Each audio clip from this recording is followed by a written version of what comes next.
it's not easy to choose only one race in this amazing season, but my favorite one is first road win for Puck Pieterse in Tour de France Femmes avec Zwift. It has been really an amazing day for me, full of emotion, because I have always believed in it.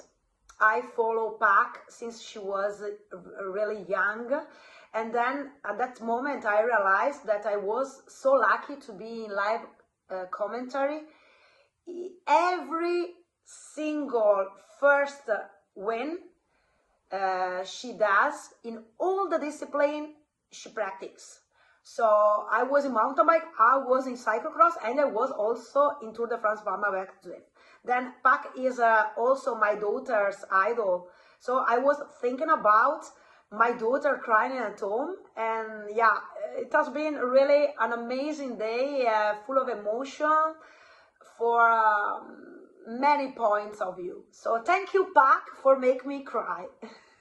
Belgium unfortunately didn't get the memo that it was our big summer mashup, and the rain brought the classic flavour to the race. Sarah Martin was the lone leader as she came towards the 50-kilometre to go point, and a level crossing delaying the riders. But for the Movistar rider, her gap was significant enough that meant once they restarted, she would be started with the same gap that she had when the race was brought to a halt. Chloe Dygert and Neve Bradbury, it gave them the opportunity to ride back on to the race. We headed towards the climb of Monteur, and it was the Fenix de Koenig team that were the real aggressors on the stage. Cristina Tonetti, who was wearing the Queen of the Mountains jersey going into the day, there was a real battle emerging for that polka dot jersey, with Yara Castelline taking maximum points over the top ahead of Justine Herrera. We would head towards the next climb, the famous ascent of the Côte de la Redoute, 1.6 kilometres in length, maxing out at 18%. Yara Castelline took the opportunity to try and get clear. She was brought back, and it was Ellen van Dijk of Lidl Trek that was leading the charge to the foot of La Redoute. The group of Lorena Wiebes sitting at just over a minute to the yellow jersey group.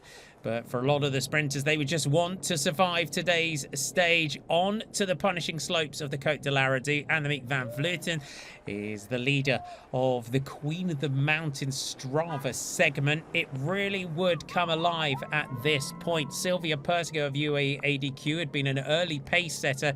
She had taken many of the early climbs of the day and was the virtual leader in the Queen of the Mountains classification.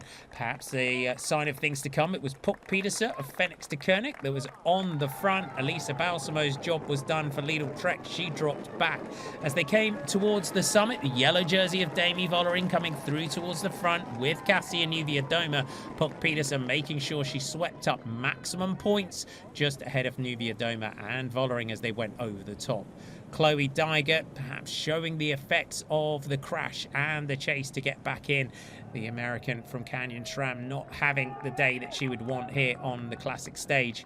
It was on to the Côte de Forges, 1.3 kilometres in length. Elise Chabet holds this Strava segment for this climb. Great lead out for Sarah Gigante for teammate Justine Herrera at the summit, and Herrera came through to take the maximum points just ahead of Yara Castelline. The AG Insurance Soudal rider from Belgium deciding that that was a point to go. Unfortunately, Cecilie Uttrup Ludwig of FDJ Suez had a crash on the descent, and it did take a while for her team car to get up to her and give her a fresh bike.